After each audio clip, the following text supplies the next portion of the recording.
Ako po si Miss Winnie at ito ang ating kwento. Traidor ka, Ate Camille! Niloko mo ako! Nagpanggap kang mabuting tao pero ang totoo, demonyo ka! Paano mo nagawa ang lahat ng ito? Kinaya ng konsensya mong sakta ng anak ko? Anong kasalanan namin sa'yo? Matagal na akong naiinggit sa inyo para sa kaalaman mo. Kahit saan na lang kayo ilagay, pinupuri kayo. Laging may humahanga sa inyo. Habang ako, binabaliwala ng mga tao ang lahat ng gagawin ko. Para sa kanila, wala akong binatbat. Ang babaw naman ang dahilan mo, ate. Huwag mong isisi sa amin ang kamalasang nangyari sa pamilya mo. Nagawa mong pamatay ng tao dahil sa inggit. Sabihin mo nga, sino bang may magandang trabaho? Hindi ba't ang asawa mo? Sino ang may negosyo? Kayo yun eh. Sino ang may matalino at mabait na anak? Hindi ba't ikaw? Sa dami ng hinahakot ng awards at medals ni Jasmine, hindi ka pa nakontento? Hindi mo kailangan mainggit sa akin. Bakit hindi? Ikaw ang sikat. Ikaw ang maraming kaibigan. Ikaw ang pinaniniwalaan ng anak ko. Samantalang ako, tingin ng lahat masamang tao. Kahit ano pang paninira ako sa'yo, ayaw akong paniwalaan ng mga tao. Ang masama pa doon, napakarami mong inagaw sa akin. Wala kaming inaagaw sa'yo. Hindi ko ugali ang mangangkin ng anumang bagay na hindi ko pinaghirapan. Ang anak ko, anong kasalanan niya sa'yo para saktan mo siya sa ganoong paraan? Napakawalang niya mo, Ate Camille. Akala ko mabuti kang kaibigan, pero nagkamali ako. Wala na akong pakialam kahit ano pang sasabihin mo. Masaya na ako na nabawasan na kayo at sisiguraduhin kong may isusunod pa ako sa inyo. Nadala ko ng matinding galit, kaya kinuha ko ang itak na noon ay nakasabit sa dingding. Itinutok ko yun sa kanya at marahas na nagsalita. Sige, gawin mo nang ikaw munang unahin ko. Simula ngayon, wala na akong kaibigang nagngangalang Camille. Patay na ang dating kaibigan ko. Sayang, nagtiwala pa naman ako sa'yo. Akala ko mabuti kang tao, pero ang totoo, bulok pa lang pagkatao mo. Sige, magalit ka lang. Yan ang gusto ko eh. Yung papatol sa mga palabas ko. Nang sa gayon, habang tinataga mo ko, ang asawa mo naman ang magbabayad ng mga kasalanan mo. Anong ibig mong sabihin? Hawak ng mga inutusan ko ang asawa mo, Maureen. Kapag may nangyari sa akin, siguradong pupugutan nila ng ulo ang asawa mo. Sagad na talaga ang kasamaan mo. Pati ang asawa ko dinamay mo pa. Pero sige lang, kapag may nangyaring masama kay Froy, ikaw naman ang mananagot. Hindi kita tatantanan, Camille. Kahit saan ka pa magtago, hahanapin kita. Papatayin kita. Gigil kong wika. Hindi na anghel ang tingin ko kay Ate Camille. Sa tansya ko, parang tinutubuan na siya ng sungay at buntot. Nagbabago na ang kulay ng kanyang balat. Kasing sama na siya ng demonyo na nabuhay dito sa lupa. Hindi ko alam kung kailan ba nagsimula ang problemang ito sa pagitan naming dalawa. Huli kong natatandaan, matalik kaming magkaibigan ni Ate Camille. Hindi hadlangan layo ng agwat ng aming edad dahil nagkakaintindihan naman kami at nagkakasabay sa hilig ng bawat isa. Basta nagising na lang ako isang araw na ganito na kami. May hindi nakikitang pader na nakaharang sa pagitan naming dalawa. Ako po si Maureen, 45 years old sa kasalukuyan. Ang kwentong ibabahagi ko ay nangyari 15 years ago.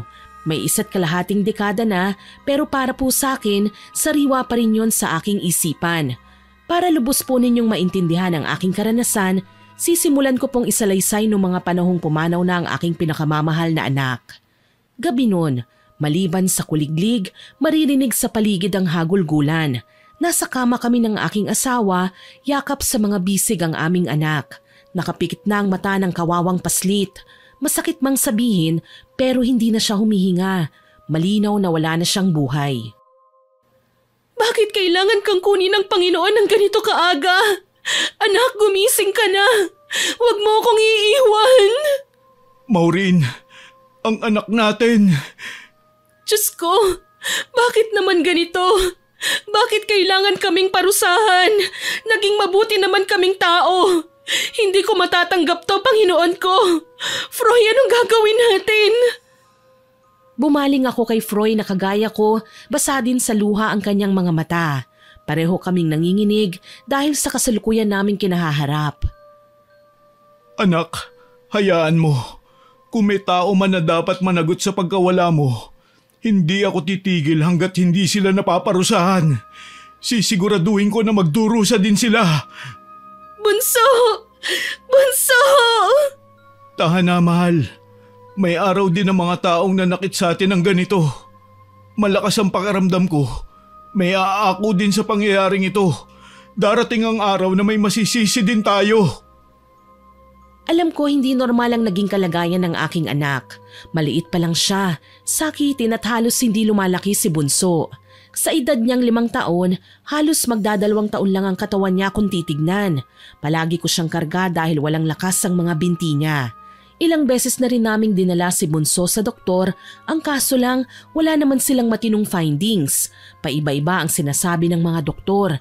Nang sa tingin namin ay wala kaming makukuhang maayos na kasagutan, umasa kami sa manggagamot. Ang sabi lang, may nilalang na gustong kunin ng anak namin. Isang elemento na nagtatago sa dilim. Kaya naman halos sa lahat ng oras, nakabantay ako sa kanya. Sa araw na to nahirapan kami. Literal na siyang sumuko at hindi na kinaya pa ang laban. Hinalikan ko si Bunso at muling niyakap. Humikbi ako nang mapansing mainit pa rin ang kanyang pisngi. Naipaalam na namin sa ilang mga malalapit na kapitbahay ang nangyari. Salamat na lang may mga batang naglalaro sa bakuran na pwede naming sabihan. Halos mag-agawan kami ni Froy habang umiiyak nang humahangos naman na dumating si Ate Camille. Anong nangyari? Ate, sumuko na si Bunso. Napagod na siya. Maureen, ikalma mo ang loob mo. Hindi gugustuhin ni Bunso ang makita kang umiiyak habang siya naman ay sumakabilang buhay na. Halika, wala na tayong magagawa dahil ganito na ang sinapit niya. Magpakatatag kayo, Maureen. Isipin na lang natin na hindi na siya masasaktan saan man siya naroroon ngayon. At least nakapagpahinga na siya habang tayo, heto at patuloy pang lumalaban. Paano mo nasasabi ang lahat ng yan, ate? Kamamatay lang ng anak ko. Hindi ko nga kayang isipin man lang na ilalagay na siya sa kabaong. Ayoko. Hayaan mo muna akong makasama siya. Mahal. Bunso, hayaan mo na lang akong sumama sa'yo, pakiusap. Hayaan mo na akong mamatay. Mahal, huwag ka magsalita ng ganyan. Hindi yan ang dapat na iniisip natin ngayon. Kapag sumuko ka, sino pa mag-aasikaso kay Bunso? Froy, ang mabuti pa, bihisa na natin si Bunso. Mamaya lang may mga taong pupunta dito para silipin siya. Ayaw naman nating makita siya ng mga tao sa ganitong sitwasyon. Lalo akong napaiyak. Ang hirap tanggapin, ni ang hirap isipin na bibihisan ko ang aking anak sa huling pagkakataon, ni hindi ko magawang titigan man lang siya sa ganoong sitwasyon. Para bang may piraso ng pagkatao ko ang sumama sa kanyang pag-alis. Pakiwari ko namatay din ako. Tila hindi ko rin makontrol ang pagpatak ng luha ko. Iyak na lang ako ng iyak at ayaw iwanan ng pumanaw kong anak na noon ay payapa nang nakahiga sa kama. Naramdaman ko na ang pagdami ng mga tao sa paligid.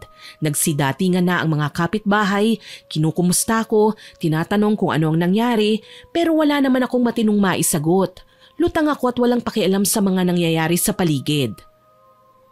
Mahal, kanina ka pa hindi kumakain. Gusto mo ba na ipaghain kita? Sabay na tayo. Hindi pa kasi ako nagugutom eh. Mauna ka na lang kumain. Pupunta ako sa kusina mamaya. Mahal, hindi ka naghapunan kanina. 3:00 na ng madaling araw oh. Kumain ka man lang kahit kaunti. Baka magkasakit ka na naman yan. Kabisado ko na ang ugali mo eh. Yang sinasabi mong mamaya na, alam kong hindi matutuloy. Bakit kinuha niya sa atin si Bunso? Ang dami namang masasamang tao dyan. Mga abusadong naninira ng kapwa at mapang-api. Bakit hindi silang pinatay ng Panginoon? Hindi ko alam kung ano ba talaga ang plano ng Panginoon, mahal. Pero isipin mo na lang, ano ang sasabihin ni Bunso kapag nakita kanyang ganyan? Alam mo naman na ayaw niyang nalulungkot at nasasaktan tayo, hindi ba? Ako man, hindi matanggap ang nangyari sa kanya. Pero kailangan ko magpakatatag. Kailangan natin ipakita kay Bunso kung gaano natin siya kamahal. Hindi ko siya kayang makitang nakahiga sa kabaong na yan. Hindi ko kaya. Alam ko, pero hindi natin ginagawa to dahil hindi natin siya mahal. Ginagawa natin to para irespeto ang desisyon niyang humiwalay sa atin. Ito na lang ang magagawa natin para ipakita sa kanya kung gaano natin siya kamahal. Mas lalong lumakas ang iyak ko at nararamdaman ko ang yakap ni Froy. Ang sakit-sakit ng nararamdaman ko, Miss Winnie. Hindi ko kailanman inisip na ganito pala kasakit ang mawala ng anak. Yung tipong binabawi siya mula sa akin ng isang hindi nakikitang kalaban pero wala man lang akong magawa para tanggihan o hadlangan yun. Hindi ko man lang siya maiganti. Habang nakatingin sa kamang kinahihigaan ni Bunso, nararamdaman ko ang pagpatong ng mainit na kamay sa aking balikat. Nang lumingon ako, nakita ko si Jasmine. Kita sa mukha niya ang sobrang kalungkutan. Nariyan ka na pala. Tignan mo si Bunso. Ang payapa niyang matulog. Siguro nakabantay siya sa atin ngayon. Hindi nga lang natin nakikita ang espiritu niya. Ate Maureen, tama na po. Huwag na po kayong umiyak. Masakit mang tanggapin na wala na si Bunso. Pero isipin na lang po natin na kasama niya na ngayon ang Poong May Kapal. Maswerte nga siya kasi hindi na siya hinayaan ng Panginoon na magdusa pa ng matagal. Pinili na ng Diyos ang pinakamadaling solusyon para makapagpahinga siya sa karamdaman. Alam mo kung gaano ko kamahal si Bunso Bakit siya pa? Bakit? Hindi ko pwedeng sabihin na magiging okay ka din ate kasi po kahit kailan hindi okay ang mamatayan ng mahal sa buhay. Hindi ko man maintindihan ang pakiramdam ng mawala ng anak pero mahal ko rin po si Bunso. Napakabait po niyang bata. Alam kong gagabayan ka niya at babantayan pero kailangan mong maging malakas sa panganay mo at kay Kuya Froy. Nasasaktan din sila kagaya mo. Nawalan din po sila Wala nang ibang magdadamayan kundi kayo lang. Syempre maliban sa amin. Ang dami-dami ko pa sanang gustong gawin kasama si Bunso. Ang dami pa naming plano. Mamasyal, magbakasyon, magpakasaya. Yung plano naming pumunta ng probinsya hindi na mangyayari. Ang pangarap niya hindi na matutupad. At napakarami ko pang sinabi na walang naging reaksyon si Jasmine kundi ang yakapin ako ng mahigpit. Oo nga pala Miss Winnie, si Jasmine ay anak ni Ate Camille. Malapit sa akin ang dalaga dahil madalas siyang magpunta sa bahay. Bali nasa tapat lang ng tahanan namin ang bahay nila. Sobrang lapit lang na kahit anong oras kaya nilang dumalaw sa akin. Nang mga sumunod na oras, naging abala na ang mga bisita. May naglalagari para sa magiging kabaong ni Bunso, may nagluluto, ilan naman sa kalalakihan ay salitan sa pagpipintura ng naroong tabla at may naghuhukay na para sa huling hantungan. Hindi ko na alam kung paano ko pa kinayang sakit.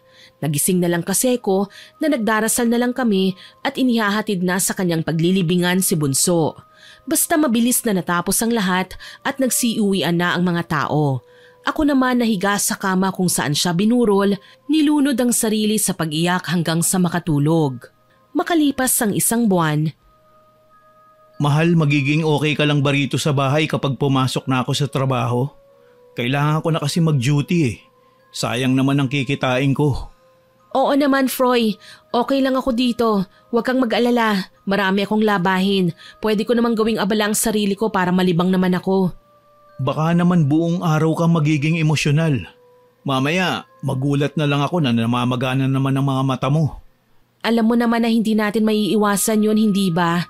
Maalala ko nga lang ang mga panahong kinakantahan niya ako Nalulungkot na ako. Mahal, nag-usap na tayo, hindi ba? Habang umiiyak ka, mas lalo ka lang manghihina. Pwede ka magkasakit kapag hinayaan mong mangibabaw ang lungkot. Alam kong nagluluksa pa rin tayo hanggang ngayon. Pero libangin mo naman muna ang sarili mo sa ibang bagay. Magbasa ka ng libro, manood ka ng telebisyon, kahit ano basta... Huwag mo na akong alalahanin, okay? Ayos lang talaga ako. Huwag kang mag-isip ng kung ano-ano. Wala akong gagawing hindi maganda. Pangako mo yan ha. Basta mamayang tanghali uuwi ako. Sabay tayong kakain. Gusto mo bang ipagluto kita? May mga bunga pa naman ang tanim nating gulay sa likod bahay. Pwede akong manguha. Kaya mo na ba? Namimiss ko na rin kasi ang luto mo Wala naman akong ginagawa Huwag kang mag-alala, magluluto ako ng masarap na pagkain. Sige, ganito na lang. Bibili ako ng yelo at juice para may kapares ang ulam natin mamaya ha. Basta wag ka na mag-isip ng kahit na ano.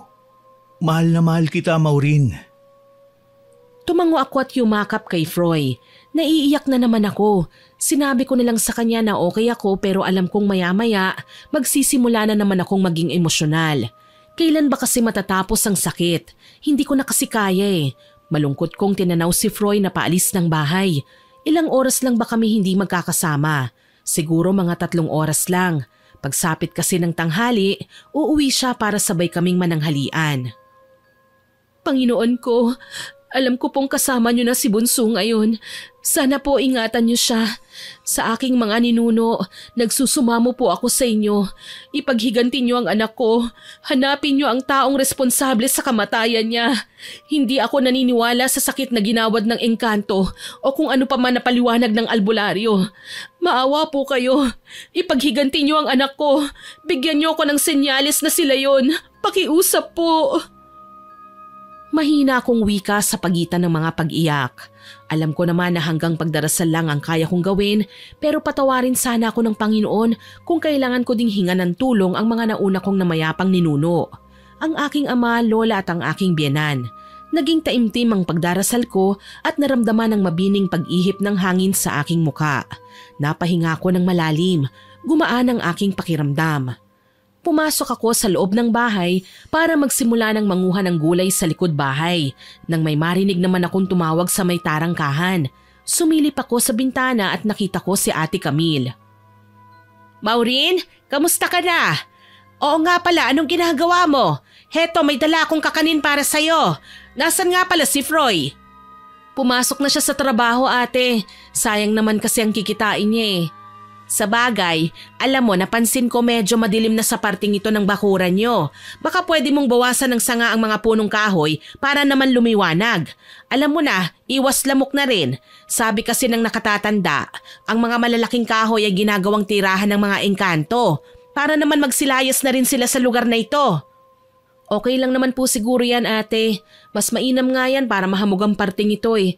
Hindi kami mabibilad sa araw kapag tumambay kami sa labas. Sus, baka naman ayaw mo lang umaliwalas ang paligid dahil sinabihan ka ng albularyo na wag babawasan ng mga sanga. Naku, wag kang magpapaniwala sa lahat ng mga sasabihin niya. Niloloko ka lang ng matandang yon. Hindi naman po siguro, ate. Pabayaan mo na lang yan dyan. Hindi naman tayo pinapakialaman ng punong kahoy eh. May sarili din silang buhay kagaya natin. Bumuntong hininga si Ate Camille. Alam kong hindi niya nagustuhan ang sinabi ko. Nasanay na kasi siya na lahat ng sinasabi niya gagawin ko. Pero iba na kasi ngayon eh. Marami na akong mga naririnig na kwento. Mga katotohanan tungkol sa gawain nila na ayaw ko mang paniwalaan pero posibleng totoo. Simula po kasi nang mawala si Bunso, may mga naririnig na akong boses, Miss Winnie. Mga boses na nagsasabi sa akin na may kinalaman si Ate Camille sa mga nangyari sa anak ko. Sa totoo lang, nawawalan na ako ng tiwala sa kanya. Pero ayaw kong ipahalata na ganun nga ang nakikita ko. Para nga mas lalo akong malinawan, umalis kami sa manggagamot na si Ate Camille din ang nagrekomenda at lumipat kami kay Mang Ronaldo. Hindi naman kita mapipilit, ikaw na ang bahala. Huwag mo na yang alalahanin, ate. Oo nga pala, magtatagal ka ba, ate? May kailangan pa kasi akong gawin eh. Ay, huwag kang mag-alala, saglit lang ako. Hindi ka naman siguro nahihirapan na mag-isa, no? Parang mas tumahimik na kasi ang bahay niyo ngayon eh. Aaminin ko, ate, mahirap sa simula. Pero kailangan kong tatagan ang sarili ko eh. Alam kong magiging okay din ang lahat pagdating ng tamang panahon. Kahit masakit, kahit hindi ko na siya maibabalik, siguro masasanay din ako. Lahat naman tayo mamamatay eh. Nagkataon lang na kailangan niyang mauna. Siguro naman magkikita rin kami sa kabilang buhay. Hindi mo naman kailangang masanay eh. Nakahanda akong damayan ka sa lahat ng oras. Nandito naman ako. Hay nako, kung binigay nyo na lang ba sana sa akin ang mga kailangan namin, di sana hindi kayo nagdurusan ng ganito. Anong ibig mong sabihin, ate? Ay nako, wala. Ang sabi ko, hindi mo kailangang mag-isa dahil nakahanda naman akong alalayan ka. Pamilya na tayo, hindi ba? Hindi naman ako pwedeng umasa na lang sa'yo, ate. Alam kong may sarili ka ring pamilya. Ayokong pabayaan mo rin sila. Wala namang kaso sa akin yon. Malaki na si Jasmine. Marami na siyang kayang gawin. Kailangan niya na ring matuto. Tsaka ikaw ang inaalala ko. Alam kong nahihirapan ka pang magsimula. Ayos lang po talaga ako. Huwag niyo po sanang mamasamain ha. Kung wala ka ng kailangan, ate, pwede bang iwanan mo na muna ako? Gusto ko pang mapag-isa eh. Ay sige, pero kapag kailangan mo ng tulong ko, tawagin mo lang ako, ha? Ngumiti ako sa kanya. Walang nagawa si Ate Camille kundi ang hayaan na ako na ilapag ang dala niyang kakanin sa mesa. Hindi ko maiwasang isipin ang mga nangyari noong nakaraang mga buwan. kung saan una kong dinala si Bunso sa albularyo para sana ipatawas at malaman kung ano ang tunay na nangyayari sa aking anak. Ayos na ayos pa ang pakikitungo namin sa isa't isa noon, Miss Winnie. Kaso napapansin ko habang tumatagal may pagbabago kay Camille. Nagiging malamig na ang pakikitungo niya sa akin. Para bang wala na siyang gana na makipagkwentuhan. Halos hindi na rin kami nagkikita kahit malapit lang ang bahay niya sa amin. Para bang iniiwasan niya ako. Tapos nakakalito talaga dahil bigla na naman siyang mamamansin na para bang walang nangyari. Tuloy natitigil ang dapat sana ipagtatanong ko sa kanya, lalo na't ipinapakita niya sa akin na parang ayos na kami ulit. Oo naman, hayaan mo kapag kailangan ko ng tulong tatawagan kita. O siya, uuwi na ako sa bahay ko ha? Oo, sige. Nang mga sumunod na araw, naging bisita ko naman ang anak ni Camille na si Jasmine. Napansin kong namamaga ang mga mata ng dalaga kaya naman hindi ko naiwasang magtanong. Jasmine, may problema ba? Ayos lang po ako ate. Ikaw, kumusta ka na? Heto, pinipilit maging normal. Huwag mo kong alalahanin ha. Okay lang ako. Ang swerte ni Bunso kasi mahal na mahal niyo po siya.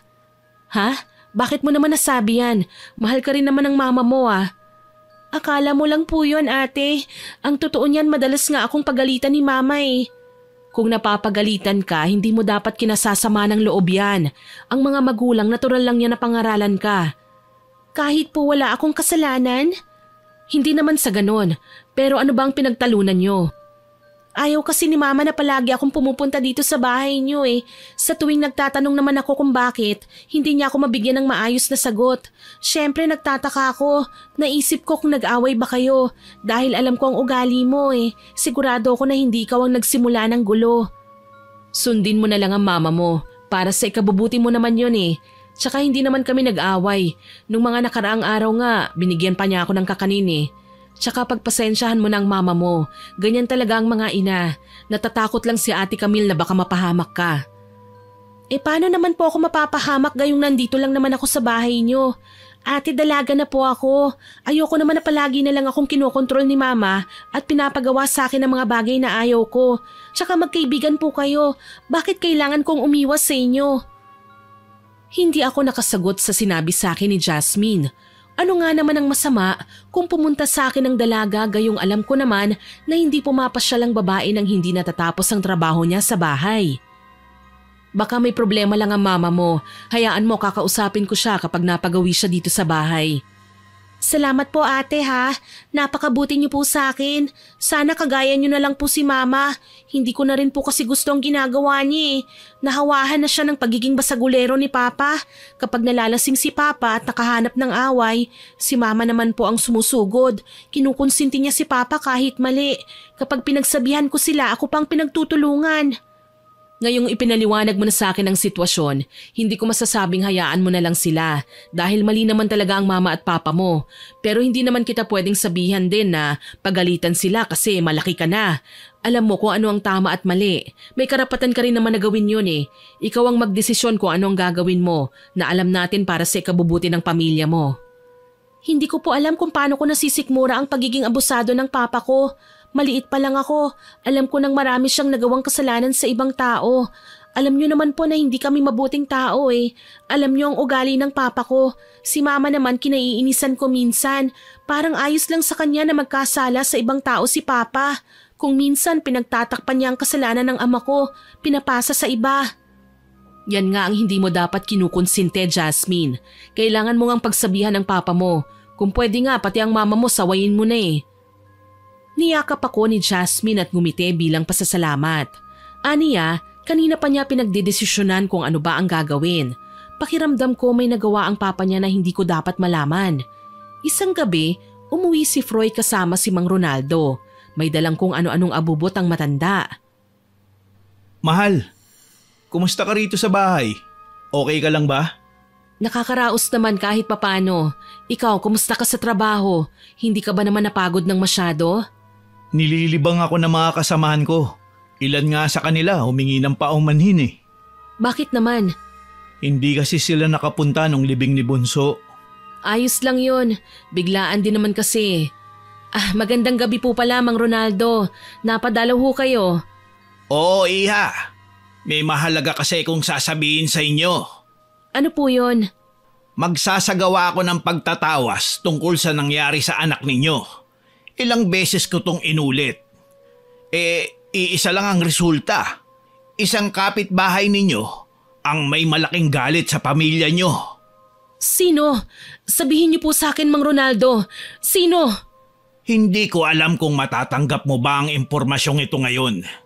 Kailangan, kumalma ka muna. Kalmado naman po ako, Mang Ronaldo Pero hindi po ako matatahimik hanggat hindi niyo sinasabi sa akin kung sino ba talaga ang may kasalanan. Matalik mo siyang kaibigan. Pero wag mo siyang kukumprontahin. Malamang, kapag nalaman niyang alam mo rin ang ginagawa niya, siguradong gagawa siya ng hakbang para pasakitan ka na naman. Ang sakin lang, wag kang magtitiwala kay Camille. Kumabog ng malakas ang dibdib ko. Tama ang mga misteryosong boses na naririnig ko. Tama ang mga gumagambala sa bawat panaginip ko. May kinalaman ng taong akala ko ay mapagkakatiwalaan ko. Pero ano ang gagawin ko para mapatunayang totoo yun? Walang maniniwala sa akin kung ang pagbabasehan ko ay ang mga kutob lang. Gayunpaman, hindi ko mapigilan ang sarili kong magsalita. Sinasabi ko na nga ba may ginawa si Camille para mawala si Bunso. Bakit niya ginawa ang bagay na ito? Bakit kailangan ang anak ko pa? Hindi nga kaya ni Bunso na depensa ng sarili niya mula sa mga lamok hindi niya kayang ipagtanggol ang sarili niya mula sa mga gustong manakit sa kanya. Bakit? Shh! Mahal, hindi ba't nag-usap na tayo? Sabi ko naman sa'yo, kumalma ka. Hindi ka nag-iisa sa laban na to.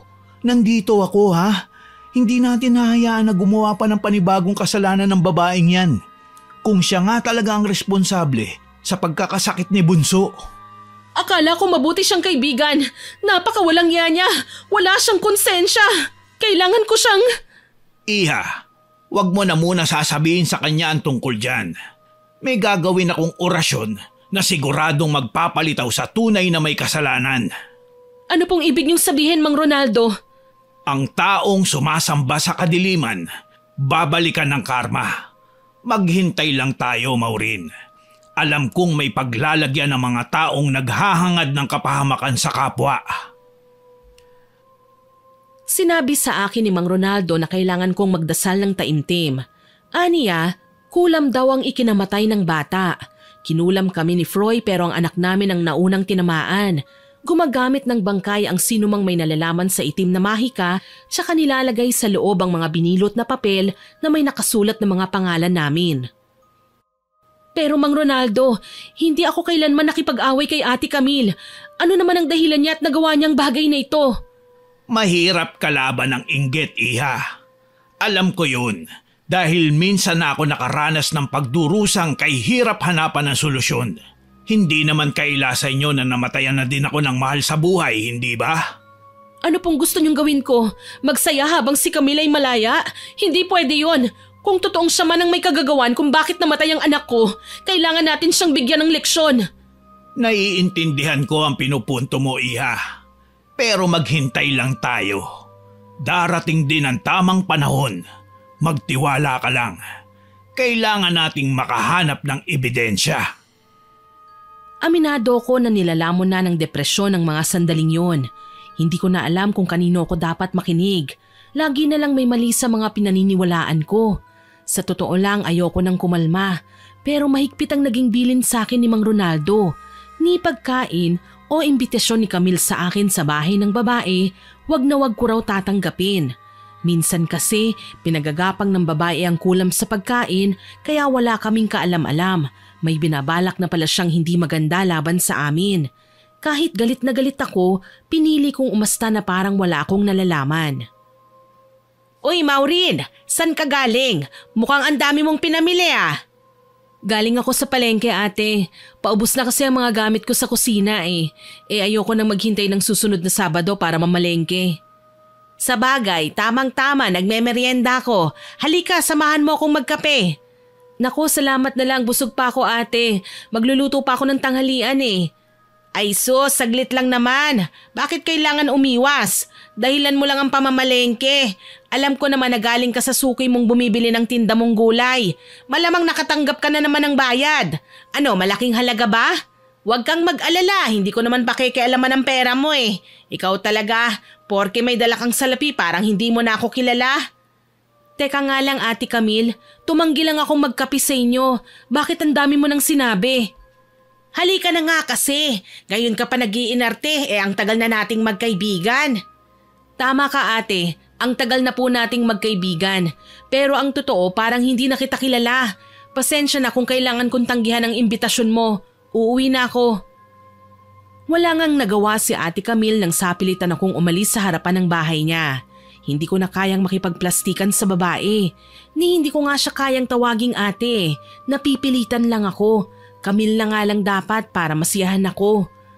Pagdating ko sa bahay, naabutan ko si Froy na kumakain. Tinitigan ko ang kakanin. Biko yun na pinares niya sa kape. Muli na naman akong kinabahan. Froy, saan galing yan? Ah, ito? Bigay ni Camille. Halika, kumain tayo. Bakit mo kinain? Alam mo naman kung ano ang issue natin sa kanya, hindi ba? Gusto mo ba talagang mapahamak? Kumalma ka lang. Hindi ko nga talaga sana tatanggapin eh. Kaso, inabangan niya ako dito at talagang sinigurado na kakainin ko ang bigay niya. Hindi naman ako ganun kasama para tanggihan ng grasya. Kahit na, siguro nga hindi ko siya nakita na sinakta ng anak ko gamit ang pangkukulam. Pero hindi tayo dapat tumatanggap ng kahit na ano galing sa kanya. Ngayon lang naman, mahal. Saka mag-iingat naman ako eh. Hindi ko na pinaubos sa kanya ang biko. Alam ko naman na may nilagay na kung anong orasyon si Camille sa pagkain. Lalo na ngayong nagkasagutan kami. Ilang oras lang ang lumipas, napansin ko na ang aking asawa na panay ang pagsamid na animo may ubo pero wala naman. Panay pa ang lunok niya kahit wala naman siyang kinakain. Ano bang nangyayari sa'yo, Froy? Hindi ko alam, mahal. Nanunuyo talaga ang lalamunan ko eh. Uminom ka muna ng tubig. Baka naman may ubo ka. Ganyan talaga minsan eh. Nagsisimula sa panunuyo ng lalamunan hanggang sa magsimula ng mga te. Ako nga uminom kagad ako ng oregano eh. Ano, ipagdidikdik na ba kita? Yung katas lang ang kukunin natin para mabawasan ng panunuyo. Huwag na muna. Ang totoo, naramdaman ko to pagkatapos kong kainin yung biko na bigay ni Camille eh. Kakaiba talaga. Parang hindi ko na magawang lumunok ng maayos. Paano na yan ngayon? Sinabi ko naman sa'yo na wag kang tatanggap ng pagkain galing sa kanya, hindi ba? Kita mo, tinanggihan ko ang alok niyang pagkain pero ikaw naman ang tumanggap. Nakakainis ka na talaga. Pasensya na, mahal. Ayoko lang naman kasing mainsulto si Camille eh. Kapag nagpakita ako ng hindi magandang pakikitungo sa kanya, siguradong pagdududahan niya tayo. Hindi ba't ang usapan, kailangan natin maging mabait muna sa kanya ngayon para makakuha tayo ng sapat na ebidensya na may ginagawa nga siyang kakaiba laban sa atin. Kalokohan, nakita mo nga pinagtatangkaan na tayo eh. Ang gusto pa nga isunod na niya tayo sa anak natin. Ano pa bang hinahanap mo? Sapat na ebidensya na yun. Tatawagan ko na lang si Mang Ronaldo. Baka may gamot siya para rito. Huwag ka na magalit ha. Hindi ko na ito uulitin. Pangako. Simula nang pumanaw si Bunso, hindi na kami gaanong nagpapagamot sa albularyo. Maliban na lang sa paminsan-minsan na pagpunta ni Mang Ronaldo sa amin. May mga mabisang gamot siya na noon ay labis kong pinagsisisihan kung bakit ba hindi ko pinagkatiwalaan. Albularyo din naman si Mang Ronaldo pero hindi siya tumatanggap ng kabayaran para sa kanyang serbisyo. Yung iba kasing nalalapitan namin, madalas humihingi pa ng alay na manok at bigas para daw gumaling kagad si Bunso na hindi naman nangyari. Mabuti na lang hindi kami tinatanggihan ni Mang Ronaldo sa tuwing pinapatawag namin siya. Kagaya ngayon, nandito na kagad ang lalaki pagkatapos siyang ipatawag ni Froy sa mga naglalarong bata sa labas ng bahay. Mang Ronaldo, salamat naman po at nandito na kayo. Kanina ko pa talaga kayo hinihintay eh. Mabuti na lang kamo, hindi pa ako nakakaalis. Ano nga ba ang dahilan at pinapunta mo ako rito? Sinuway po kasi ni Froy ang bilin niyo, Mang Ronaldo. Tumanggap siya ng pagkain galing kay Camille.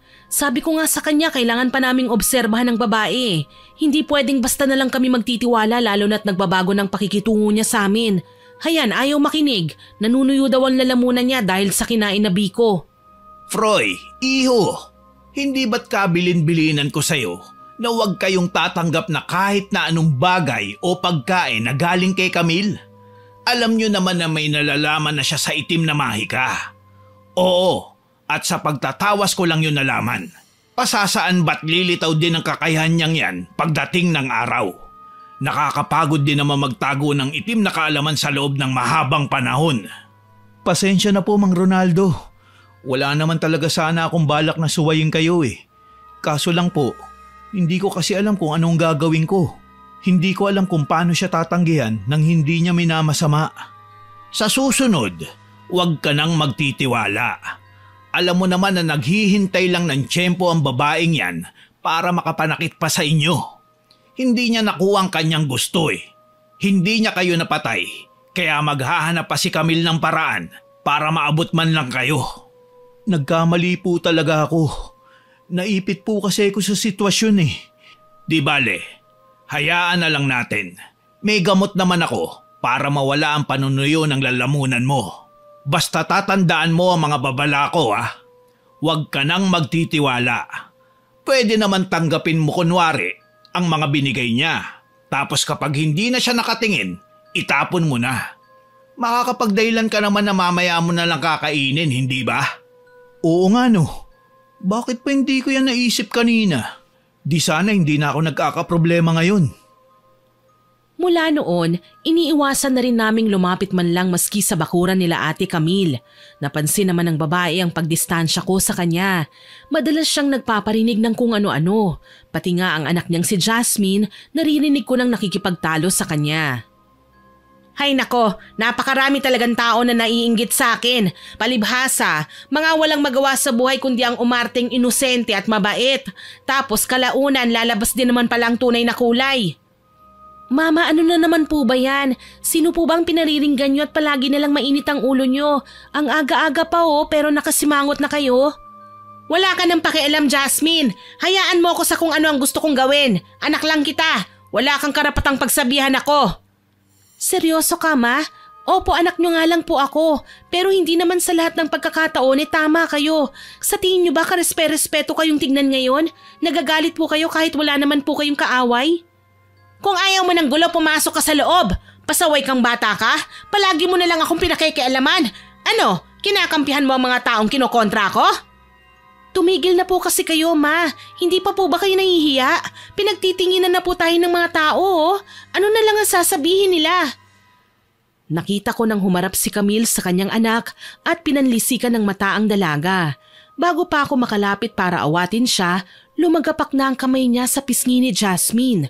Kitang-kita ko ang matinding pamumula ng pisngi ng dalaga. Ilang sandali pa, nagsisimula ng pumatak ang luha mula sa kanyang mga mata. Dito na ako nagmamadali sa paglapit sa kanila. Nakita naman ako ni Jasmine. Tingin ko sa dalagita, nakahanap ng kakampi sa aking pagdating. Ate Maureen, sinampal po ako ni Mama. So, ang babaeng yan ang pinagmamalaki mo sa akin ngayon. Bakit? Nanay mo ba siya? Wala kang modo, Jasmine ha? Natututo ka ng sumuway sa mga utos ko ha? Camille, bakit mo sinasaktan ang anak mo? Tsaka huwag kang mag-alala, hindi ko kakampihan ng anak mo. Nakikita ko lang na mali ang ginagawa mo eh. Tama bang dumisiplina ng anak sa harapan ng maraming tao? Ikaw ang totoong walang modo, na paghahalata ang wala kang pinag-aralan. Ano bang pakialam mo? Hindi ka ba nahihiya ha, Maureen? Nakikialam ka sa away pamilya? Umalis ka nga dito, doon ka sa bahay mo magkulong. Away pamilya pa ba ang tawag dyan sa ginagawa mo? Nag-ieskandalo na kayo eh. Hindi mo ba naiisip na dahil sa kasisigaw mo, nakakaabala na kayo ng ibang tao? Aba, may ginagawa rin kami. Pero natigil lang yon dahil ang ingay-ingay nyo. Ha? Ano ngayon ko nag-ieskandalo kami? Naiinggit ka? Eh di gayahin nyo kami. Yan ang hirap sa inyo eh. Nagkukunwari ka pang mabait, inggitera ka naman. Sasagot pa sana ako, kaso lang humarang sa gitna namin si Jasmine. Nagpapaumanhin ang itsura ng dalaga. Ma, tama na po. Sobra ng pamamahiya niyo sa akin. Baka nakakalimutan niyo, dalaga na po ako. Bakit kailangan pang ipagsigawan niyo sa mga tawang problema natin? Isa pa, ano naman ang dapat nakainggitan sa inyo ni ate? Matanda na nga kayo kung ano-ano pang pumapasok sa isipan niyo. Bakit? Ayaw mong malaman ng mga tao na wala kang respeto sa akin? Na mas pinakikinggan mo ang sasabihin ng bruhang yan kesa sa akin? Nagpalipat-lipat ang tingin ko kay Camille at Jasmine. Hilam na sa luha ang mga mata ng dalaga, habang ang ina niya nang gagalaiti sa galit. Bago pa man saktan ulit ni Camille si Jasmine, sinangga ko na kagad ang mga kamay niya. Itigil mo na yan! Wala ka na sa lugar! Hindi ka na makatwiran! Talagang sinusubukan mo ang pasensya ko, ha? Sige, kung ayaw mong saktan ko si Jasmine, ikaw na lang ang sasabunutan ko! Napasigaw nga ang dalaga nang hablutin bigla ni Camille ang buhok ko. Siyempre hindi ako nagpatalo. Nakipagsampalan ako sa kanya at nakipagsabunutan. Panayang sigaw ni Jasmine. Nagtatangkang umawat pero nagagawa siyang ibalya ni Camille. Ma, tama na! Lumayo ka kung ayaw mong madamay, Jasmine! Bibigyan ko lang ng leksyon ng pakialamerang si Maureen! Nagpagulong-gulong kami sa lupa habang si Jasmine wala nang nagawa pa kundi ang magsisigaw para makahingi ng tulong sa iba pa naming mga kapitbahay. Ilan sa mga paruot paritong mga kababayan namin ay napapalingon na sa aming ginagawa. Walang nagtangkang lumapit. Kilala na ang magaspang na ugali ni Camille sa aming bayan. Ako nga lang talaga ang naging kaibigan niya na mukhang magbabago na ngayon. Mabuti na lang dumating si Froy at sapilitan niya akong inawat. Camille, ano ba? Tigilan mo ang asawa ko! Tigilan? Yang asawa mo ang pagsabihan mo, Froy! Abala lang ako sa pagdidisiplina ng anak ko, pero pakialamera yung asawa mo. Umaasta siyang kapitana. Kunwari, nakikinig ang lahat sa kanya. Ano, sa tingin niyo ba, huwarang pamilya kayo? Baka nakakalimutan nyo, kaya namatay si Bunso dahil sa kapabayaan nyo. Wag na wag mong idadamay dito ang anak ko kung ayaw mong dumugo ang bibig mo. Ano ba kasi ang nangyari, Jasmine? Ang dami mong tanong, Froy. Hindi ba't sinabi sa'yo na dinidisiplina ko lang ang anak ko nang basta na lang nakialam ang asawa mo? Bakit kailangan si Jasmine pa ang tanungin mo? Sagutin mo ang tanong ko, Jasmine. Huwag mong sasagutin ang tanong ng lalaking yan, Jasmine. Kung hindi, tatamaan ka sa akin. Masyadong pakialamerang babaeng yan. Humingi lang naman po ako ng tulong kay Ate Maureen dahil sobra ng pananakit niyo sa akin, Mama. Hindi lang isang beses kundi marami na. Maawa naman po kayo sa akin. Bakit ako maaawa sa'yo? Hindi ka nga nakikinig sa akin? Kuya Froy, pasensya na po sa nangyari, ha? Ate Maureen, ang mabuti pa po umuwi na po kayo. Ako na po ang bahala kay Mama. Tumango si Froy pero nagpumiglas ako. Froy, bitiwan mo nga ako pakiusap. Huwag mo na akong pigilan na saktan si Camille. Hindi ko siya mapapatawad. Mahal, huwag na tayo makisali sa gulo nila. Halika na, pumasok na tayo sa bahay. Iwanan na natin sila. Hayaan mo na. Hindi pwede. Sinabunutan niya ako eh. Kailangan kong makaganti. Mahal, halika na. Huwag mo nang aksayahin ng oras mo sa babaeng yan. Alam na natin na maitim ang budhi niyan eh. Kaya huwag na natin tangkain panggantihan. Wala akong nagawa ng isara na nga ni Froy ang tarangkahan pati na ang mga bintana. Nanggigigil ako sa sobrang galit. Gusto kong balikan si Camille para naman maging patas ang laban pero alam kong hindi na ako papayagan ni Froy na lumabas. Ibinuhos ko ang naglalagablab kong emosyon sa naroong unan na ginagawa kong sandalan kapag nahihiga kami sa sofa tuwing tanghali. Pinili kong ipanatag ang aking loob. Tinanggal ko ang lahat ng alalahanin tungkol kay Camille para naman kumalma ko. Kahit papaano, naging maayos na ang pakiramdam ko. Sabay pa nga kaming naghapunan ni Froy, matamlay at tahimik. Paghiga ko sa kama kaagad akong nakatulog. Muli akong dumilat nang mapansin kong maliwanag na ang paligid. Sigurado akong kapipikit ko lang, pero bakit parang umaga na? Wala na rin si Froy sa tabi ko, kaya nagpa siya akong bumangon. Froy, nasan ka? Anong nangyayari? Froy? Maureen, halika! Tamang-tama, nakapaghain na ako. Ano, sabayan mo ako, ha? Teka, bakit narito ka sa bahay ko? Hindi ba't sinabunutan mo pa nga ako kanina? Ang kapal din naman ang mukha mong magpakita pa rito. Oy, wag ka namang ganyan. Hindi ba't magkaibigan tayo? Sige na, kumain ka na. Ano, gusto mo bang subuan pa kita? Hindi ako nakaangal nang makitang nagmamadali sa paghain si Camille. Gulat na gulat talaga ako sa kinikilos niya. Paano niya nagagawang umasta na parang walang nangyaring pagtatalo sa amin? Pinagsilbihan pa niya ako. Pinagmasdan ko siya nang nagkukumahog siyang kumuha ng ulam. Ang pagkaing nasa hapag ay mainit na kanin at manok. Sinubuan pa nga niya ako at wala akong nagawa kundi kumain lang ng kumain. Ilang sandali pa, napansin kong nagdilim ang paligid. Biglang gumabi at ang liwanag mula sa araw ay napalitan ng liwanag mula sa ilaw ng bumbilya sa loob ng bahay. Napasinghap ako nang humangin ng malakas hanggang sa mapansin kong nakangisi na sa akin si Camille. Kakaiba ang pagngiti niya, nakaririmarim. Maureen, bakit parang natakot ka? Anong ibig mong sabihin? Hindi mo ako dapat na tinatanggihan, Maureen. Kumain ka ng kumain. Pagkatapos papatayin na kita. Napasigaw ako nang makahablot ng kutsilyo ang kamay ni Camille. Iniumang niya yun sa akin, aktong sasaksakin ako. Mabuti na lang, mabilis akong nakaiwas. Dali-dali akong tumayo at nagawang buhati ng isa sa mga upuan. Sinubukan kong ibato sa kanya yun kaso lang hindi siya napuruhan eh. Muli siyang sumugod sa akin. Naging mabuting kaibigan ako, Maureen. Pero anong ginawa mo? Nagpapakita ka sa akin ng mga bagay na hindi ko dapat kinaiinggitan. Kaya ngayon kailangan mong magdusa. Wala akong atraso sa'yo. Wala akong pananagutan na kailangan kong pagbayaran. Umismid lang si Camille at nagsalita ng mga wikang hindi ko maintindihan. Tila banyaga. Sumakit ang tenga ko nang makaabot sa pandinig ko ang nakaririnding boses niya. Anong lingwahe yan? Tumahimik ka, Camille! Sumasakit ang ulo ko! Nagpumiglas ako nang maramdaman ang paninigas ng buo kong katawan. Sinubukan ko siyang abutin pero hindi ko man lang magawang labanan ng kung anong binibigkas niya. Sumigaw ako ng sumigaw hanggang sa matumba ko sa sahig. Humahalakhak si Camille nang dumating naman si Jasmine at ginawaran siya ng kakaiba namang orasyon na nagpasigaw kay Camille. Nanghina ang babae at tila tubig na nalusaw. Gulat na gulat ako sa aking nakita. Tinawag ko si Jasmine pero nang lumingon siya sa akin, nagsisigaw ako sa takot nang makitang nawawala ang dalawa niyang mga mata. Ate, tulungan mo ako! Tulong! Wika niya pero ng mga sandaling yun, hindi ko na magawang sumigaw. Nilamon ako ng kadiliman nang makaramdam ako ng matinding takot. Maureen, mahal, gumising ka. Nananaginip ka. Froy, anong nangyari? Bakit parang umiiyak ako? Kanina ka pa umuungol eh. Ano bang napanaginipan mo? Huwag ka nang magtaka. Umiiyak ka nga eh, sa takot. Si Camille, napanaginipan ko. Inoorasyonan niya ako.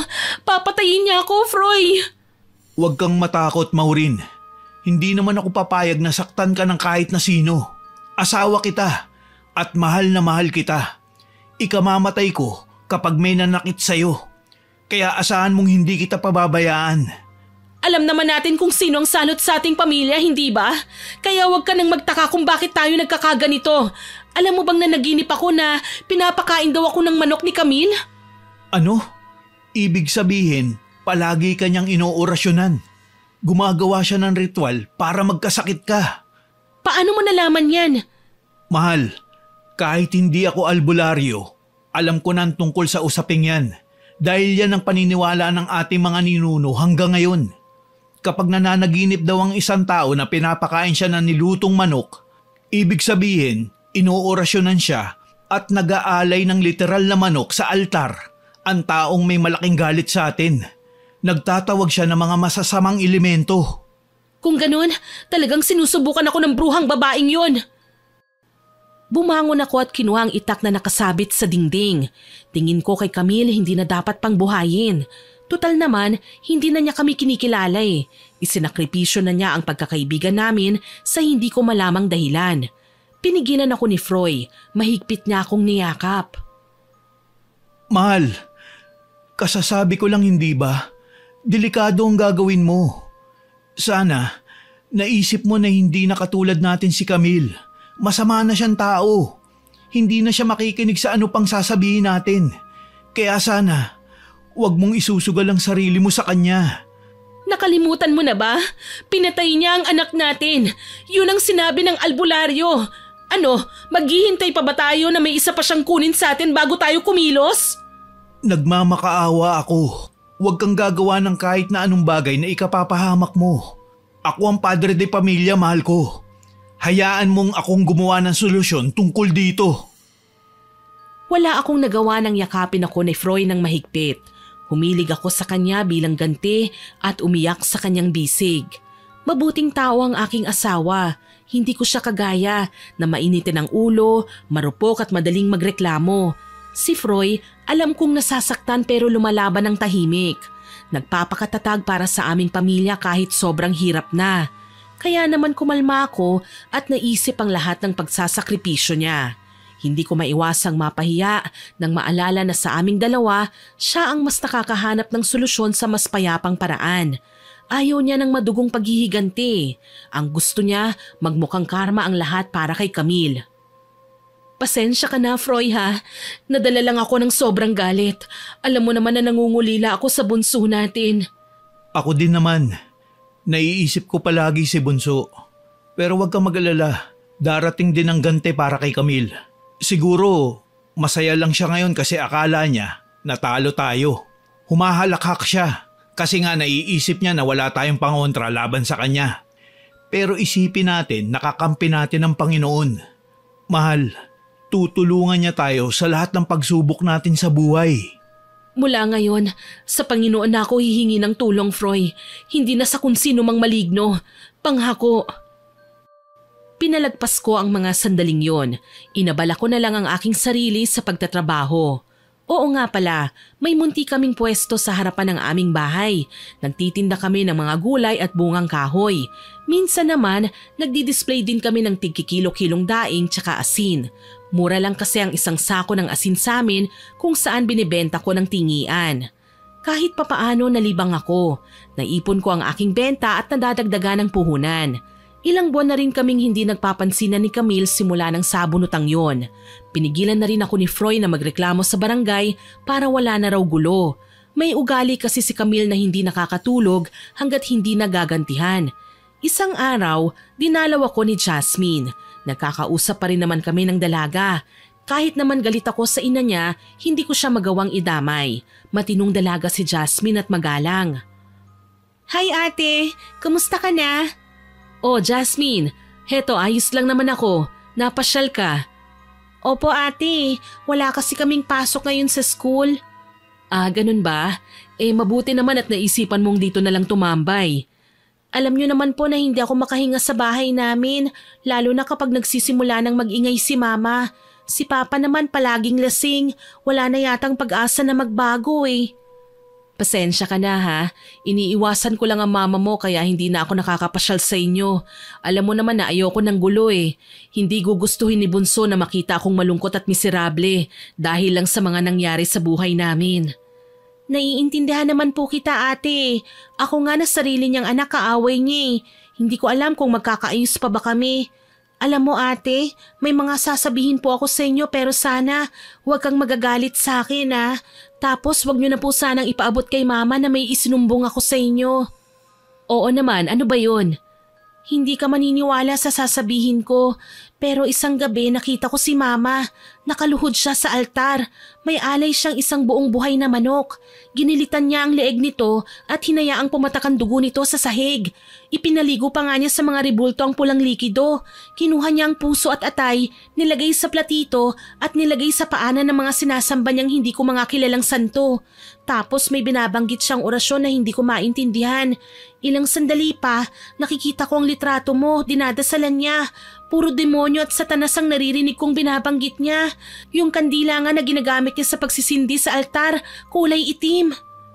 Sigurado ka ba sa sinasabi mo? Opo ate, ewan ko po ba pero kinakabahan ako sa mga ginagawa niya eh. Hindi ako mapakali. Pakiramdam ko kulam ang ritual na ginagawa niya. Hindi man kukulam si mama ate, pero kailangan po kitang balaan lalo na't litrato mo ang nakita ko sa altar na inuorasyonan niya. Maraming salamat sa pagbibigay sa akin ng babala, Jasmine. Isa kang mabuting kaibigan. Ate, hindi na po iba ang turing ko sa inyo. Ayokong magkasala si mama kung saan sigurado naman ako na pagsisisihan rin niya sa huli. Walang maganda sa ginagawa niya ngayon eh. Hinawakan ko ang kamay ni Jasmine. Mabuting tao ang dalaga. Ni walang inggit o pagkainis ang pakikitungo niya sa akin. Nagtagal pa ng ilang oras sa pakikipagkwentuhan ng dalaga sa akin bago siya nagpaalam. Aalis daw si Camille mamaya at kailangan niyang samahan. Tumangulang ako matapos siyang pagsabihan na mag-iingat. Habang nag-aayos ng aking mga paninda, narinig ko pa ang pag-uusap ng mag-ina dahil malapit lang naman talaga ang bahay nila sa bahay namin. Mga ilang metro lang naman ang layo nila sa amin, pero malalakas ang boses nila kaya malinaw kong naririnig ang kanilang usapan. Jasmine, ano na? Ang tagal mo naman. Bilisan mo na at kailangan na nating umalis. Mahuhuli na ako sa usapan namin ng kakilala ko. Opo ma, heto na, isasara ko lang po ang mga bintana. Ilang minuto na akong naghihintay dito sa labas ha. Pwede ba lumabas ka na dyan? Ang bagal mo talaga. Nakita kong saglit na dumungaw si Jasmine sa bintana nilang nakaharap sa bahay namin. Kitang-kita kong tinanguan niya ako at bahagyang sinara ang bintana pero hindi naman nilak. Mula sa loob, tanaw ko pa ang altar kaya kumabog ang dibdib ko. Parang binibigyan ako ni Jasmine ng senyales kung saan pwede akong pumasok sa loob ng bahay nila. Nakalingon pa rin sa akin ang dalaga kahit naglalakad na sila palayo sa amin. Tititig siya sa mga mata ko tsaka lilipat ang tingin sa nakaawang na bintana. Nang tumango nga ako, alam kong may lihim na kaming pagkakasundo ni Jasmine. Dahan-dahan akong lumapit sa may bakuran nila nang masiguro kong nakaalis na nga ang mag-ina. Walang ibang tao noon sa paligid kundi ako lang. Wala ding ibang kapitbahay ang nakakaalam sa pag-aaway namin ni Camille kaya walang nagtangkang lumapit o magtanong nang makita nila akong aali-aligid sa bahay nila. Sigurado ko, may gustong ipakita sa akin si Jasmine kaya hindi niya isinarang bintana. Ano naman kaya yun? Tungkol ba sa altar ni Camille? Kailangan ko tong malaman. Psst! Maureen, mahal! Anong ginagawa mo dyan? Halika na rito. Bumalik ka na sa bahay at baka mahuli ka ni Camille. Saglit lang to, Froy. May gusto kasing ipakita sa akin si Jasmine eh. Tsaka wala ang mag-ina sa bahay. Kahaalis lang. Ang mabuti pa, bantayan mo muna ang paligid. Sabihan mo ako kung may mapansin kang papalapit na tao dito sa bahay. Nakinig ka naman kay Jasmine. Paano kapag hindi naman pala to ang gusto niya mangyari? Paano kung niloloko niya lang tayo?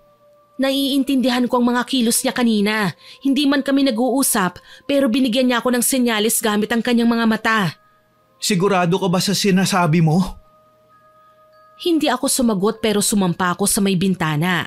Narinig ko pang nagmura si Froy dahil hindi nga niya nagustuhan ang ginawa ko. Kaso lang malakas talaga ang hatak ng kuryosidad sa pagkatao ko. Nang makapasok nga ako sa loob, bumungad kagad sa akin ang may kalakihang altar ni Camille. Nalalanghap ko ang malansang amoy ng dugo sa paligid. Hindi ako nakontento at binuksan ko pa nga ng kailaki ang bintana kaya maging si Froy napasinghap nang makita ang nagkalat na dugo sa mga ribulto maging sa sahig. Nakapwesto ang litrato ko sa gitna. Pinatakan na yun ng dugo at mukhang may mga tunaw na kandila rin. May mga nagkalat na itim na kandila sa paligid. Nakapaikot nga ito sa kinatatayuan ko kaya kinikilabutan akong lumingon sa aking asawa. Dala mo ba ang cellphone mo? Oo, bakit? Kailangan nating kunan ng litrato to. Ano na naman ang gagawin mo dyan? Basta, kailangan matapos na ang kahibangan ni Camille. Tama na ang pangkukulam niya sa atin. Nakita mo naman siguro ang ginawa niya sa litrato ko. Papayag ka ba na isunod niya ako kay Bunso? Froy, tanggap ko ng lahat tayo mamamatay. Pero hindi ako papayag na basta na lang mawala nang hindi nabibigyan ng hustisya ang pagkamatay ng anak natin. Kinuhanan ko ng ilang shots sa iba't ibang anggulo ang altar pati na ang mga tunaw na kandila. Kinikilabutan ako, lalo na't pakiwari ko ay may nakabantay sa akin sa madidilim na sulok ng kwartong yun. Hinablot ko ang aking litratong nasa altar. Pagkatapos ay nagmamadali na akong lumabas ng bahay at sinara ang bintana na tila ba walang anumang nangyari.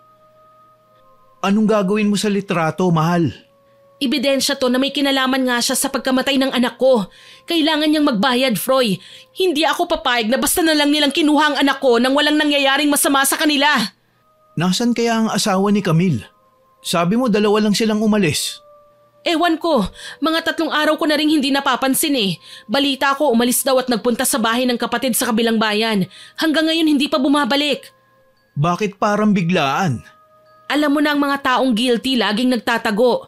Malay natin, hindi ba? Hindi lang tayong kaaway nila eh. Kilala mo naman ang asawa ni Camille. Kilalang barumbado ang lalaking yon. Hindi na sumagot si Froy sa naging komento ko. Dumating naman si Mang Ronaldo at ipinakita ko ang litrato.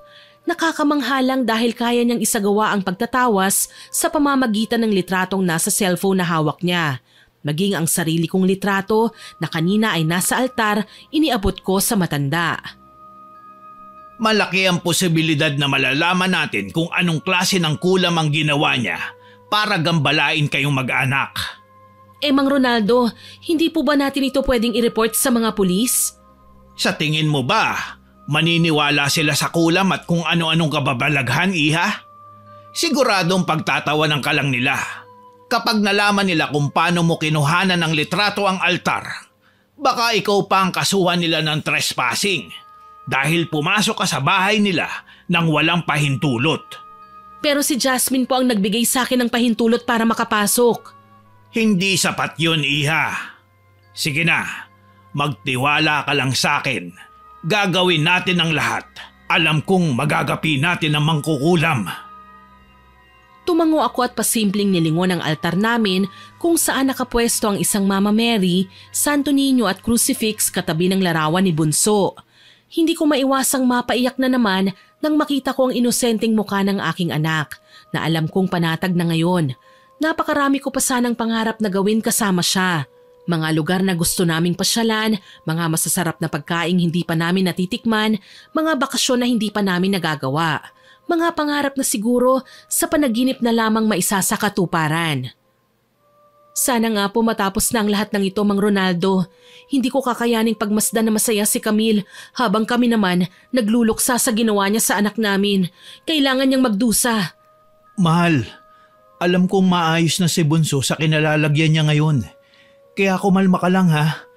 Ginagawa ni Mang Ronaldo ang lahat para magkaroon ng hustisya ang pagkamatay niya.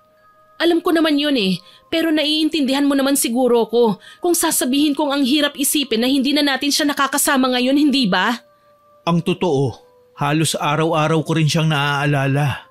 Parte siya ng buhay natin eh. Pero hindi natin pwedeng ipagkait sa kanya ang pagkakataon na maging panatag sa kabilang buhay. Kesa naman araw-araw natin siyang kasama pero nagdurusa siya. Hindi ko din naman gugustuhin na makita siyang nalulugmok sa karamdaman. Yung bawat hirap na tumatatak sa mukha niya, sa tuwing nararamdaman niya ang sakit. Tapos sa tuwing tatanungin ko siya, hindi niya sinasabi sa akin na nasasaktan siya. Ang tapang-tapang nga ng bunso natin eh. Mas matapang pa siya kesa sa akin.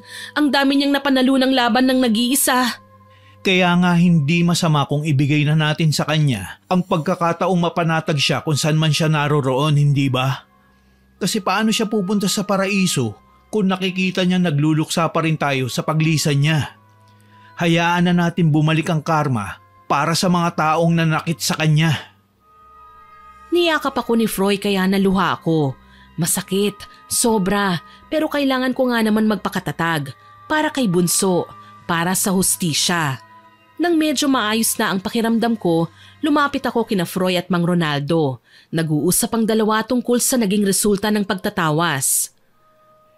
Nagsimula ito sa lupa, iha. Kayo kasi ang nakakuha ng pinakamagandang pwesto, kaya kinaiinggitan kayo at kinulam dahil sa lupa. Ang lupaing kinatitirikan nitong bahay namin? Pero bakit? Pinamana lang naman po sa amin ng mga magulang ko ang lupaing ito. Tama ka, iho. Pero baka nakakalimutan mo na ang lupaing ito ay pagmamay-ari nila Camille at matagal na nilang gustong kunin ang pwesto ninyo. Sa katunayan, pinag-aawayan to ng inyong mga magulang noon. Matagal ko nang naririnig ang usapang yan. Naninakaw daw ng biyanan ko ang parting ito ng lupain mula sa mga magulang ni Camille. Pero inabutan ko pa ang mga magulang ni Camille noon, Mang Ronaldo. Malinaw nilang sinabi sa amin na noong araw, ipinagpalit nila ang kapirasong lupaing ito sa isang malaking torong kalabaw nang magipit sila sa pera. Tapos ngayon, malalaman ko na kaya namatay ang anak ko ay dahil sa lupang ito? May pinirmahan naman po ang mga magulang ko at magulang ni Camille, Mang Ronaldo. Hindi po kami tumira ng libre sa pwestong ito. Malaking kalabaw nga ang naging kapalit eh. Sa nakikita ko, wala namang problema sa mga magulang ninyo. Ang may malaking interes sa lupa ay si Camille. Tinatago lang niya ang pagkainggit sa pamamagitan ng pakikipagkaibigan sa inyo para malaman niya kung paano ito mababawi. Malinaw naman po na hindi ko ibibigay sa kanya ang lupain na ito, lalo na't ito ang parte ng minana ko mula sa mga magulang ko. Higit sa lahat, Mang Ronaldo, pinatay nila ang anak namin, kaya hindi na nila kami magagawa pang itaboy sa lugar na to. Magkamatayan na! Galit kong sambit habang iiling-iling naman si Mang Ronaldo. Kay tagal na panahon nang nagdusa ang anak ko. Kung saan-saang doktor at albularyo pa kami lumapit, mapagaling lang siya pero si Camille pa mismo ang humusga sa anak ko. Hindi man lang niya binigyan ng pagkakataon ng anak ko na mabuhay ng matagal. Nang gabing yun, napansin kong bumangon sa aming higaan si Froy. Palakad-lakad siya at hindi makatulog. Tinawag ko ang lalaki at kinausap. Froy, ayos ka lang ba? Oo naman. Bakit gising ka pa? Hindi ba dapat ako ang nagtatanong niyan sa'yo? Bakit hindi ka pa natutulog? Iniisip ko lang mga pinag-usapan natin kanina. Matagal na nating kaibigan si Camille. Tapos malalaman ko, lupain pala ang dahilan kung bakit sagad ang galit niya sa atin. Ano bang plano mo? Hihingin ko kina tatay ang kasunduan nila. Pinirmahan nila ang mga yun eh. Kahit matagal na panahon na ang lumipas, matibay ang kasulatan dahil pinagkasunduan yun na magkabilang panig. Kapag nakita yun ni Camille, siguro naman titigilan niya tayo. Malabong mangyari yan. Pinatay nga niyang anak natin, hindi ba? Kaya malamang wala siyang ibang gusto kundi tanggalin tayo sa landas niya. Huminga ako ng malalim pagkasabi nun. Alam kong mahirap at masakit ang pinagdadaanan namin. Pero hindi ko maiwasang makaramdam ng pagnanais na makaganti sa ginawa ni Camille. Hindi siya dapat na igalang eh. Ang mga taong kagaya niya dapat sinasaktan, pinaparusahan. Para mapigilan ang naglalagablab kong galit sa puso, nagpasya akong humarap sa altar at nagdasal. Kinabukasan, kabubukas ko pa lang ng tindahan ay naririnig ko na ang pag-aaway nila Camille at Jasmine. Nagsisigawan ng mag-ina, kaya naman hindi ko na maiwasang mapatigil sa ginagawa. Dumating si Froy at inabutan ako ng isang baso ng mainit na kape. Ang aga naman nag-iingay sa kabilang bahay ah. Oo nga eh, ano kayang pinag-aawayan nila? Kilala mo naman si Camille. Kahit hindi na tama, talagang pinaglalaban niya. Ang nakakalungkot lang, madalas siyang nananalo. Ayaw na kasing lumaban ng mga taong nakakaaway niya eh. Siguro, naiisip nila na wala na silang mapapala kung papatulan nila ang babae. Natigil ang pag-uusap namin nang makita namin mismo si Jasmine na may hawak na kutsilyo. Tinutok niya ito kay Camille kaya naman naalarma rin kami. Jasmine, anong ginagawa mo? Huwag kang makikialam dito, ate. Ang babaeng nasa harapan natin ngayon, hindi ko siya nanay. Isa siyang demonyo. Ano bang pinagsasasabi mo? Kasalanan mo ito, Maureen. Dahil sa'yo, nalaso ng isipan ng anak ko. Ako mismo kinakalaban na niya. Hoy Camille, mag-iingat ka sa mga sinasabi mo. Malaki na ang anak mo. Alam na niya kung ano ang ginagawa niya. Kung galit siya sa'yo ngayon, malamang may ginawa ka. Palibhasa, inggitera ka. Bakit? Dahil wala nang isa mong anak? Siguro kaya kinuha ng Panginoon mo ang anak mo kasi wala kang kwentang ina. Ikaw ang walang kwenta, Camille. Ikaw ang pumatay sa anak ko. Kinulam mo siya. Alam ko kung bakit. Dahil ikaw ang totoong naiinggit sa amin.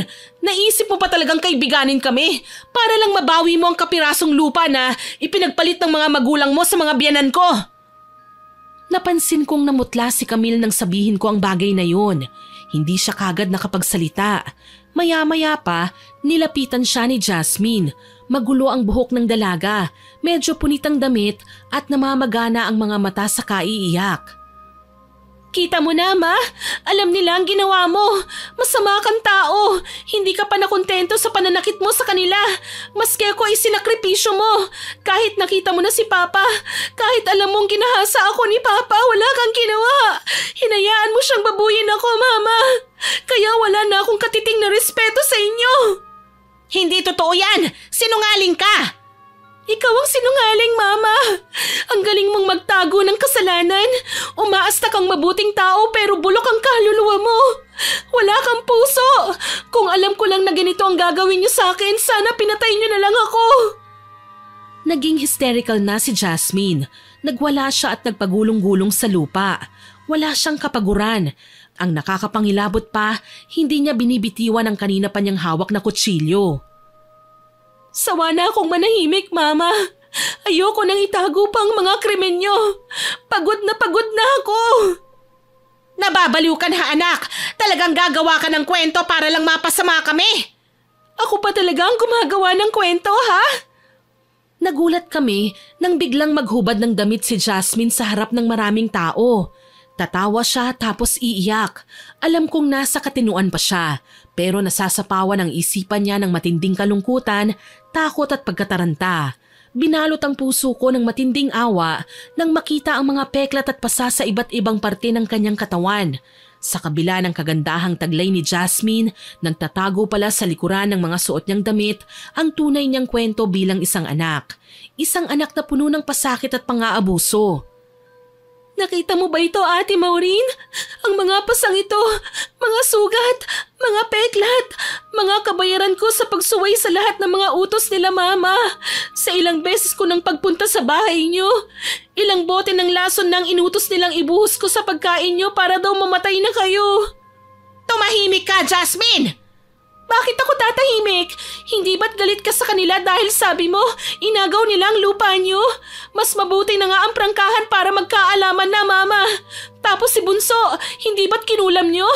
Kitang-kita ko ang ginawa niyo ng kaibigan mong mangkukulam, Mama. Kaya huwag ka nang tumanggi. Hayop ka, Camille. Ikaw pala talagang may kagagawa ng lahat ng pasakit namin. Mukhang kailangan ko ng tumawag ng pulis. Mahal, wag na wag kang lalapit sa kanila, ha? Sandali lang ako. Paano kapag sinugod ni Jasmine si Camille? Hindi siya pwedeng mamatay, Froy. Kailangan niyang makulong. Hindi sapat na parusang kamatayan para sa kanya. Huwag kang mag-alala. Tatawagan ko lang si Kapitan. Sila na magdadala ng pulis dito para huliin si Camille. Hindi ba natin siya maipakulong dahil sa pangungulam? Magagawa natin siyang kasuhan dahil sa pang-aabuso niya sa sarili niyang anak.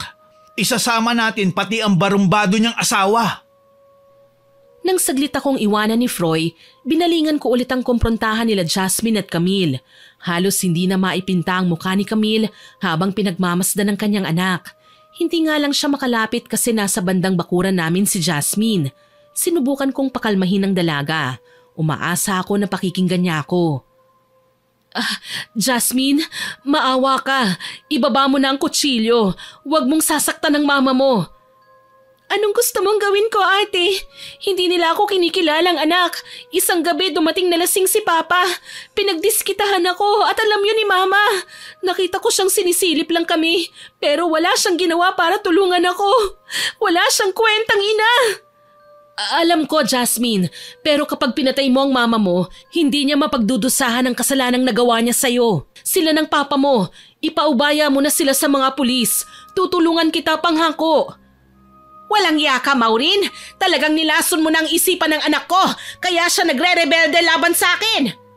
Ikaw ang lumason sa isipan ng anak mo, Camille. Siguro, kinakarma ka na dahil sa lahat ng kasamaang ginawa mo. Akala mo matatakasan mo pa ang lahat ng ito? Batas man o Diyos ang humusga sa'yo, hindi mo maitatangging nagkasala ka sa amin. Sa isang iglap kumilos si Jasmine.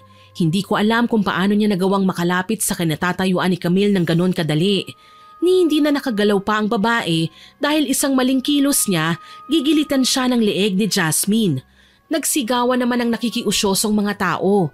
Halos lahat nagmamakaawa kay Jasmine na huwag ituloy ang masamang balak. Sakto naman bumalik na si Froy. Mabuti na lang dumating ang mga tanod kasama ang iilang opisyal na pulis.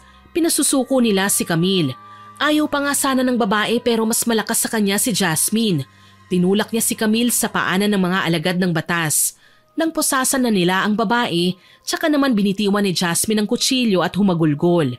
Yun na nga ang nakita kong pagkakataon para makalapit. Jasmine? Ate, patawarin mo po ako. Hindi ko na po magawang itago ng matagal ang mga lihim nila Mama at Papa. Nakukonsensya na po ako. Ang tagal kong binalak na sabihin pero tinatakot nila ako. Sa tuwing nakikita nila akong nakikipag-usap sa'yo, sipa at suntok ang natatanggap ko. Nitong huli, nalaman nilang pinapasok kita sa bahay habang wala kami. Nagalit si Papa at nagawa sa akin ang mahalay na bagay na yun. Pakiramdam ko hindi ako tao, ate. Isa akong basura! Shh! Huwag mong isipin yan.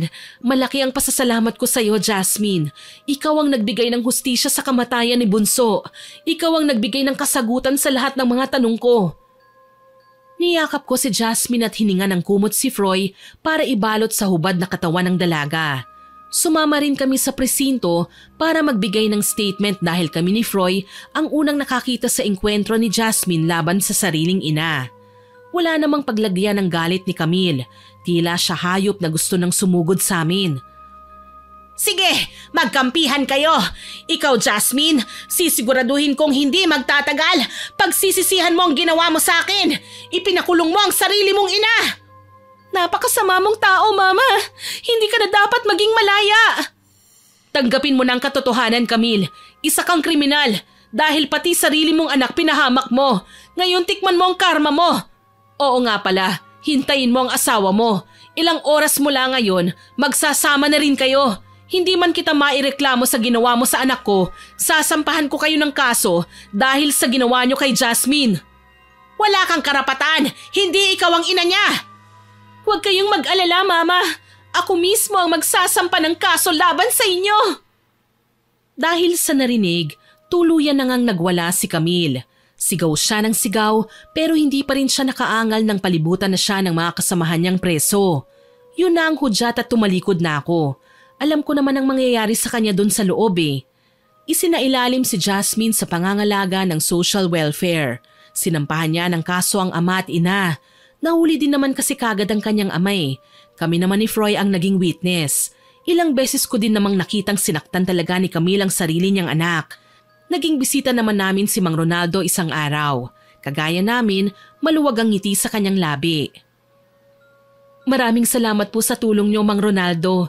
Kung hindi dahil sa inyo, hindi ko malalaman na si Camille ang kumulam sa anak ko. Wala naman akong ginawa maliban na lang sa pagtatawas, Iha. Sabihin na lang natin na ang tadhana na mismo ang gumawa ng paraan para mabigyan ng hustisya ang lahat ng naaapi. Ang pinakamasakit na parte lang, kailangan si Jasmine pa ang magbigay ng parusa sa kanyang mga magulang para matigil na ang kasamaan na kanilang ginagawa. Literal na kinarma ang buong pamilya dahil sa pagkakamaling nagawa ng isa sa mga miyembro nila. Tipid akong ngumiti sa sinabi ng butihing albularyo. Ako man hindi maiwasang mapaisip. Ilang beses ko nang tinangkang patayin si Camille. Tama ang payo sa akin ng mga taong nakapaligid sa akin. May tamang panahon para sa lahat ng bagay. Ang taong gumagawa ng masama o mabuti, may paglalagyan din naman pagdating ng araw. Naway magsilbing aral din ito sa ating lahat. Hanggang dito na lamang po. More power po sa inyong channel at God bless. Sana po ay nagustuhan niyo ang aking ibinahaging kwento. Pero bago ko po tapusin ito, hindi ito makukumpleto ng walang shoutout sa masusugid nating listeners. Shoutout po kay Myla Abangan, kay Jessiril Gilaran, kay Edit Random Videos at kay Doc Edwin Miraflor na nagbe-birthday po ngayong November 29. Happy birthday po, Doc! Shoutout din po kay Aniseta Rivera, kay Charmaine Ebon, kay Mela Basco, kay Sir Pasiano Guerrero from Pasig, kay Wanelisa Colite, kay Trolly at sa partner niyang si Sheila. Hello din po kay Vanilla Dreams, kay Lian Monteroso, kay Eden Manlapas, kay Jenny Vitayo, kay Shirley Carillo, kay Elise Padilla, kay Lovely Barino at John Vallesa. Shoutout din po kay Yonalyn Cajefe, kay Charmy Villa, kay Roseanne Romasanta, kay Ma'am Emelita, kay Julina Tomelden, kay Jundel Apog Limare, kay Jive Madelo, kay Renmark Ungay. Hello din po kay Marvin Sebo, kay Mary Rose Mandak, kay Myra from Doha, Qatar, kay Marisa Owandasan, kay Crisilda Deduyo, kay Delia Alyon, kay Crisely Ram, kay Ramil Madrona at sa Feliciano family. Salamat po sa inyong lahat na nakinig at nagkomento. Abangan niyo pa po sana ang mga susunod kong upload ha at huwag kalilimutang mag-subscribe, like, share and comment sa stories natin. Para po mabilis niyong makita kung may bagong upload tayo, pindutin niyo lang po ang notification bell para lagi po kayong updated. Aasahan ko pa rin po ang inyong suporta ha. Hanggang sa muli, ako po si Miss Winnie na nagpapasalamat sa inyong pakikinig.